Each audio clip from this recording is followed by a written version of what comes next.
Good morning, ladies and gentlemen. This is Mr. Bornheimer, and sorry I cannot be there today. I'm not feeling the greatest, but I don't want you to miss out on some of the material that we're going to be talking about. So we're going to go ahead and I'm just going to go ahead and record this in two different ways. Okay, so here we go. First of all, we're going to be talking about projectile motion. And you should have done some reading last night for homework. I'll check the quiz that you were supposed to take. I know there was a little bit of trouble with the quiz up front, maybe not being able to check multiple answers. That's fine. I made a change around 5 p.m.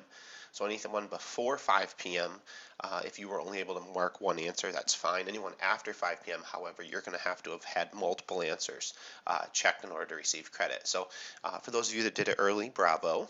It's kind of works to your advantage. And thank you for those that told me about it so that I could fix it. So anyway, projectile motion.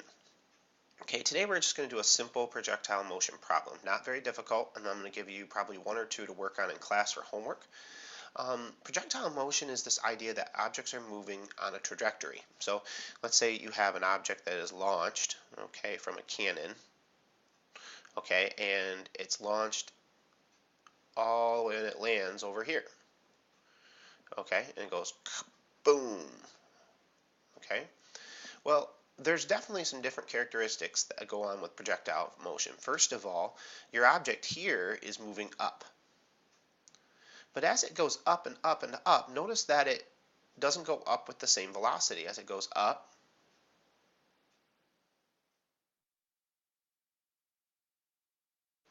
it slows down. Okay, until a point where it's not going up anymore, it's at its maximum height. Okay, so we call this the maximum height. And then it starts to go down.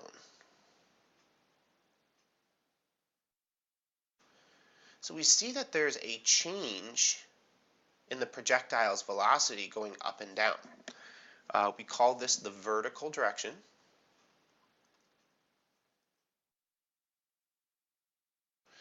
And this means that if there's a change in velocity in the vertical direction, y, okay, that implies that the object is indeed accelerating, okay? And if you know anything about acceleration, especially here on the Earth, we know that all objects that are falling towards the Earth, okay, so either slowing down going away from the Earth or speeding up going towards the Earth, are affected by gravity. Now, there's also some other unique characteristics of projectiles on trajectories. Okay, so imagine for a moment that we have an object. Now, if you notice, this is a particle diagram, kind of like what we were working with at the beginning of the year. And notice it's parabolic in its motion. So again, the velocity is very great initially upward, and then kind of slows down to 0 and then speeds up going down.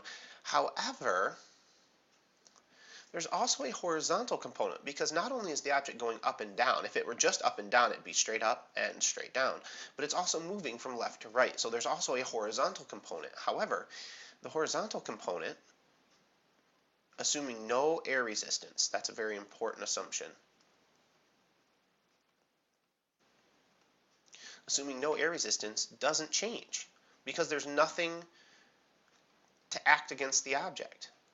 So the velocity in the horizontal direction doesn't change. So we have two really significant concepts here.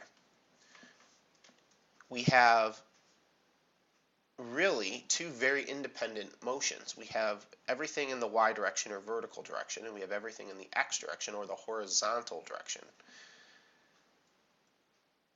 Everything in the y direction is going to be called the vertical values. Everything in the x direction, the horizontal values. In the vertical direction, there will be acceleration, and it's going to be equal to gravity. In the horizontal direction, because the velocity is constant, there is no acceleration. This proves to be incredibly useful for us because without acceleration, there's only one equation you can use, and that's a constant velocity equation, which is velocity equals the change in distance or displacement over time. That's it. That's really the only equation you can use in the horizontal direction. To kind of break it down further, velocity in the horizontal direction, Vx, is going to be equal to the range of the projectile, the range being how far the projectile goes,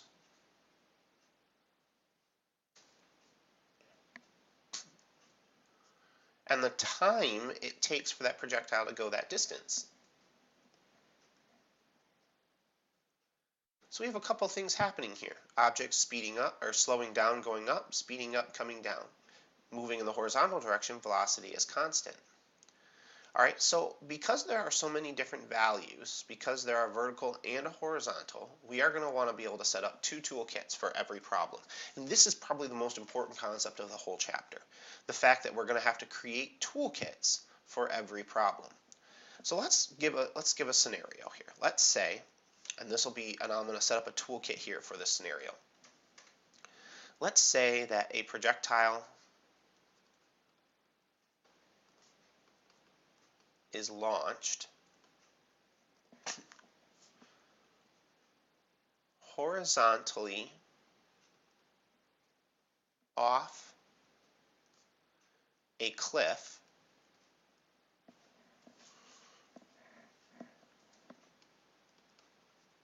with a velocity of 5 meters per second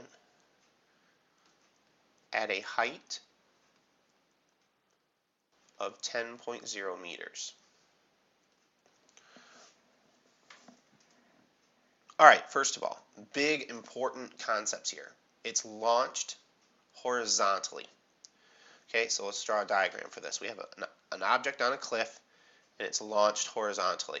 Now we know that the object is not going to continue infinitely in this direction. Gravity is going to pull that object down. So the red dotted line is really what our projectile's trajectory is going to look like. Okay? So we know that eventually it's going to reach the ground here. Okay, a couple of values you're going to want to identify right off the bat are max height. Okay, if you can, the range.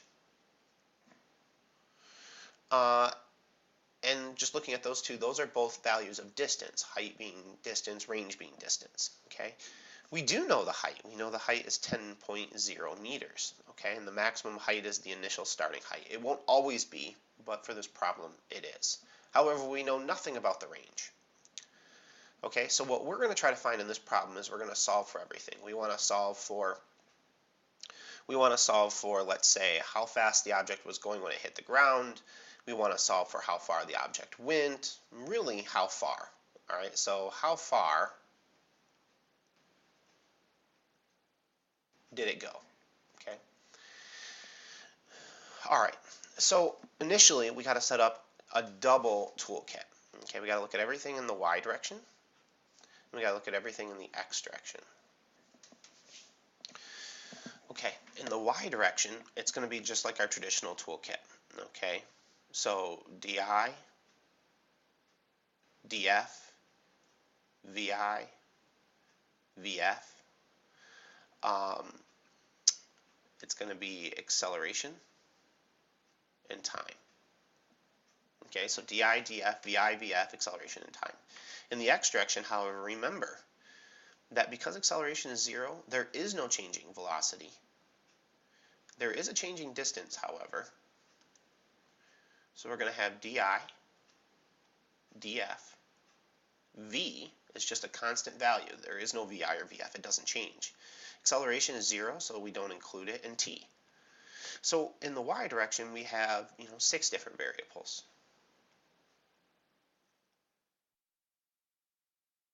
In the x direction, we have 4 variables. And the idea is to look at how can we solve for all these different variables. What are we trying to solve for? In essence, if we're trying to find the range, we're trying to solve for df. here in the x direction, how far the object went in the horizontal direction. Okay, in order to find that, we're going to need to find these other values here. Okay, now these values over here will also prove to be very useful to us, and we're going to fill in what we know. Distance initial in the vertical direction. Okay, if we look at our diagram here, distance initial in the vertical direction is here, okay, which is 10 meters off the ground. So it's 10.0 meters. Distance final in the vertical direction is going to be right here at the ground. That's going to be 0 meters. Velocity initial vertical, velocity initial vertical is 0, and here's why. The object initially is not moving up or not moving down. It's not launched up, it's not launched down, it's launched horizontal, which means at the very beginning it's not moving up or down. Okay, had there been no gravity, the object would have continued along this green dotted line infinitely. Alright, so we see that the vertical velocity is 0 initially.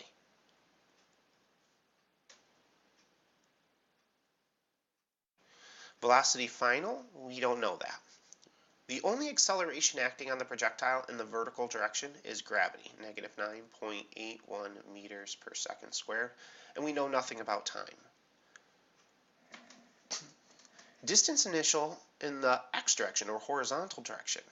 Well, the object starts here in the horizontal direction and goes to here. So we have this distance that we call the range. This would be 0, and this is some unknown that we don't know yet.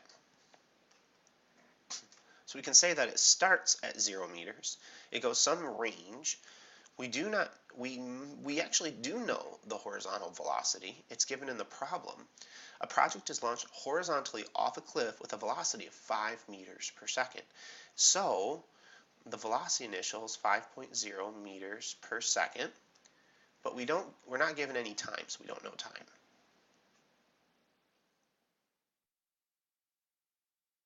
Okay.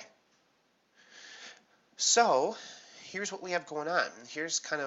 This is very complicated. We have two toolkits that we have to work with, and the thing that usually happens, almost always, is that you start over here in the Y toolkit, you find a value to substitute into the X toolkit, and then you can solve for everything. So here's kind of how this works.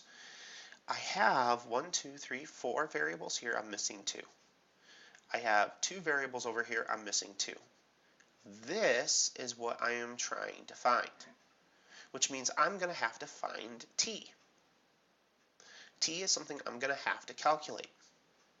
Now, the only equation I can use over here is not usable right now because I don't have 3 of the 4 variables. I only have 2, which means that over here I'm going to have to solve for time. The unique thing about time is that time is always the same in both the X and the Y categories, and the reason is it's the only thing that is consistent. The time it takes for the object to go from the cliff to the ground is the same time it takes for the object to go the range from 0 to X here. So the time it takes for the object to fall and the time it takes for the object to travel this distance is exactly the same. Time almost always is exactly the same in both categories. It's the link between the two.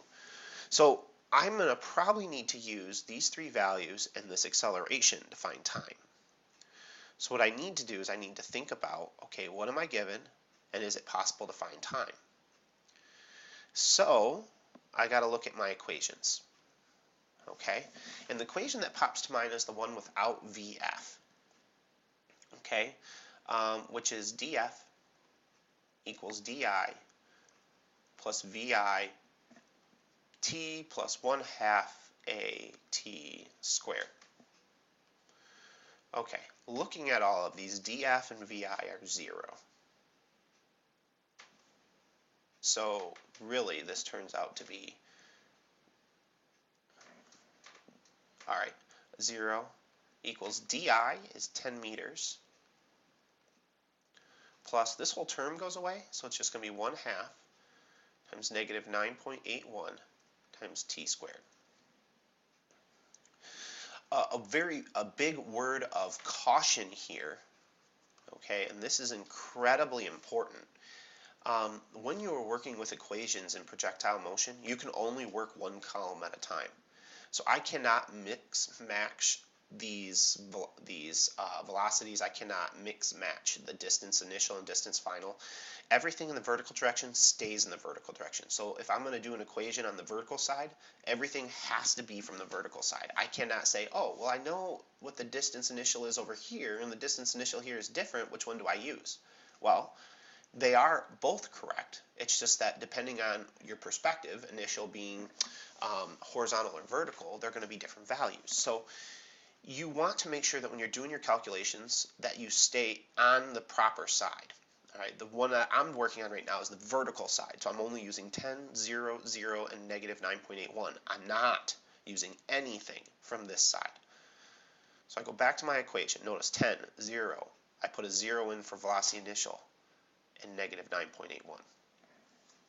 I'm going to subtract 10 from both sides and multiply both sides by 2. So I end up with a negative 20.0 meters equals negative 9.81 times t squared.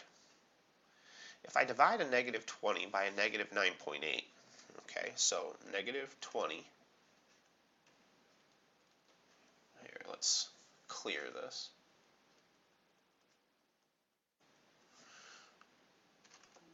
-20 divided by 9.81 negative is going to be approximately 2.04. So 2.04 equals t squared. Now I want to square root this. Oh, let's find the square root button here. Here it is. 1.43. So the time is 1.43 seconds. Okay. Just to recap what I just did there. Okay. I created a toolkit. I looked at what I had. Because we're back into this distance initial, distance final, velocity initial, velocity final, acceleration, and time, I had to pull out those equations out of my equation sheet that would allow me to find VF or T.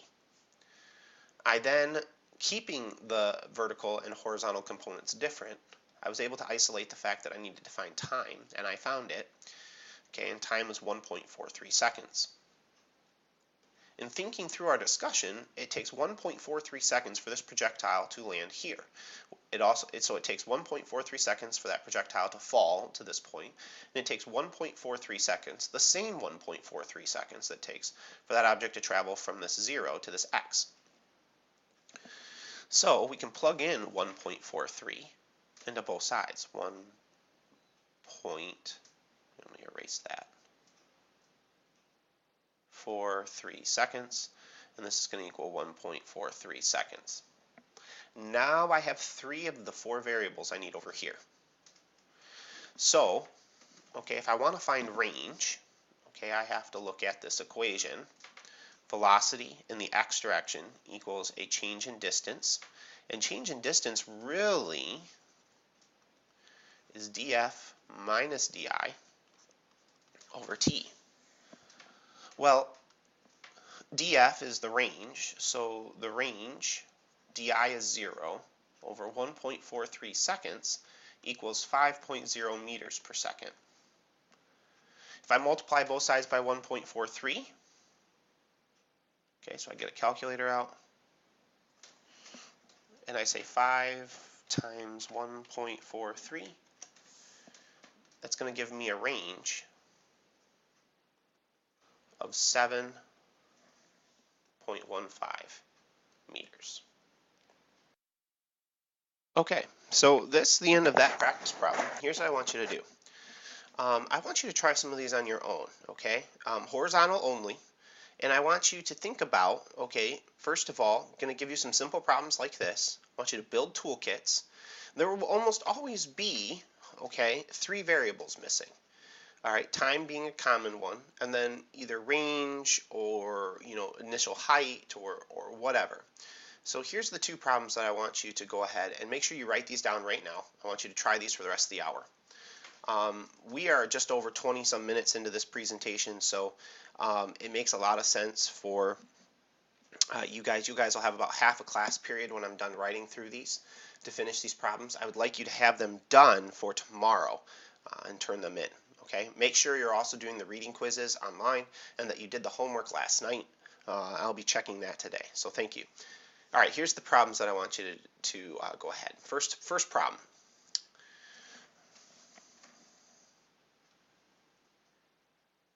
A human cannonball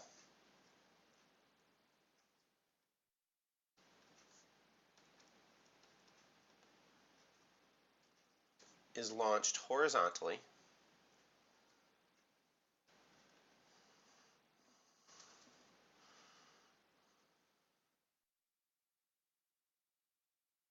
from 3.0 meters above the ground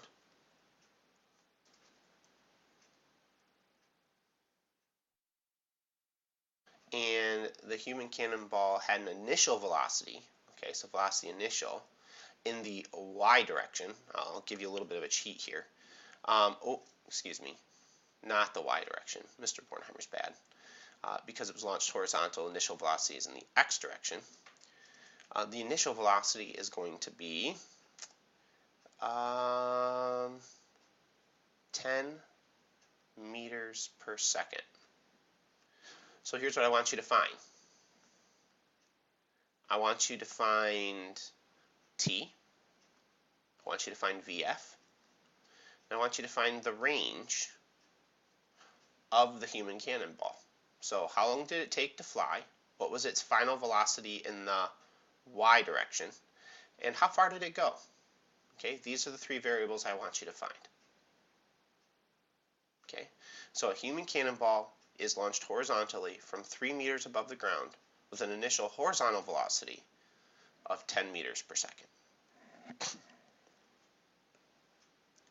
Here it is. Okay, let's look at problem number 2. Okay, and if when I'm done here you need to see these again, the sub can stop the video and rewind the video so that you can look at different parts of it again, or pause it and go from there. Okay, so here we go.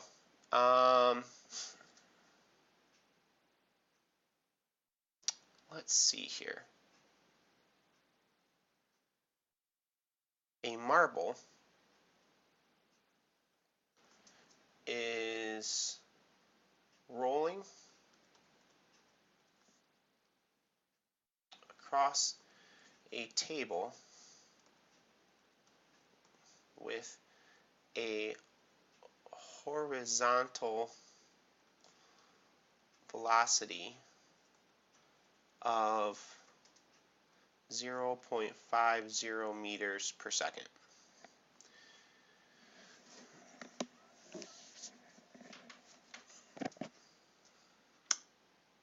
The marble is going to leave the table. Okay, so the marble is going to fly off the table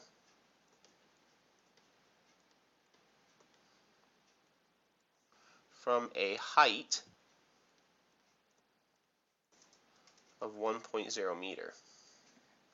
So the question I'm going to ask you is, okay, once the marble leaves the table, how far will it travel horizontally? And how long will it take for it to hit the ground?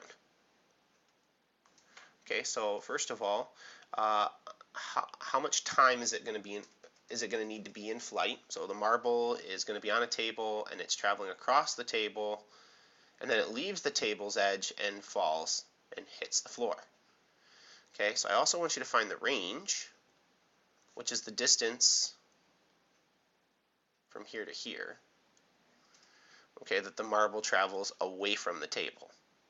So I want you to find the time it takes for it to fall and how far away it travels from the table in the horizontal direction.